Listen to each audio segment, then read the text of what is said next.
शारीरिक दिव्यांग तत्वाला मर्यादा न मानता जिद्द, मेहनत आणि आत्मविश्वासाच्या जोरावर क्रिकेटच्या मैदानात आपली वेगळी ओळख निर्माण करणाऱ्या विक्रमगड तालुक्यातील धरमपूर आंबेघर येथील गौरव विलास गुटे यांनी क्रीडा क्षेत्रात उल्लेखनीय भरारी घेतली आहे.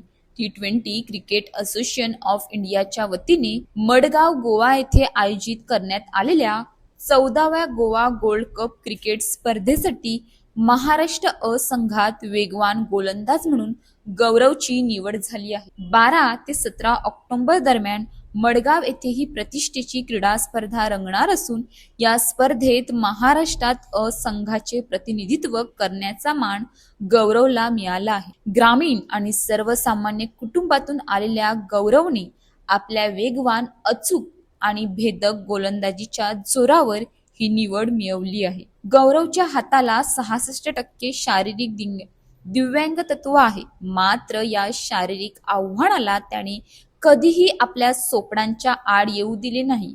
मैदानावर उतरल्यानंतर दिव्यांग तत्वाचा विचार बाजूला ठेवत त्याने केवळ आपल्या खेळावर लक्ष केंद्रित केले. सातत्यपूर्ण सराव, कठोर मेहनत आणि खेळाबद्दलची प्रचंड आवक यामुळे त्यांनी आपली गोलंदाजी अधिक प्रभावी बनवली.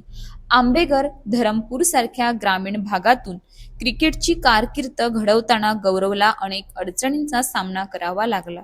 मर्यादित साधने, सरावासाठी आवश्यक सुविधा आणि विविध अडथळे असूनही त्याने परिस्थितीला दोष न देता आपल्या खेळात सुधारणा करण्यावर भर दिला. विशिष्ट वेगवान गोलंदाजीमध्ये सातत्याने मेहनत घेत त्याने आपली स्वतंत्र ओळख निर्माण केली. गौरवच्या या कामगिरीमुळे विक्रमगड तालुक्यासह पालघर जिल्ह्याच्या शिरपेचात आणखी एक मानाचा तुरा रोवला गेला आहे. ग्रामीण भागातील खेळाडूंमध्येही मोठी क्षमता असून योग्य संधी आणि प्रोत्साहन मिळाल्यास ते राज्य तसेच राष्ट्रीय स्तरावर चमकू शकतात. हे गौरवच्या निवडीने पुन्हा एकदा सिद्ध केले आहे. गोवा गोल्ड कप सारख्या प्रतिष्ठेच्या स्पर्धेत महाराष्ट्र अ संघाकडून खेळण्याची संधी मिळाल्याने गौरवच्या पुढील क्रीडा कारकिर्दीसाठी ही निवड महत्त्वपूर्ण मानली जात आहे.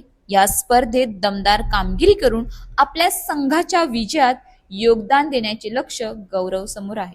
गौरवच्या या यशाबद्दल क्रीडाप्रेमी, मित्रपरिवार आणि परिसरातील नागरिकांकडून त्याचे अभिनंदन करण्यात येत असून गोवा गोल्ड कप स्पर्धेसाठी त्याला शुभेच्छा दिल्या जात आहेत.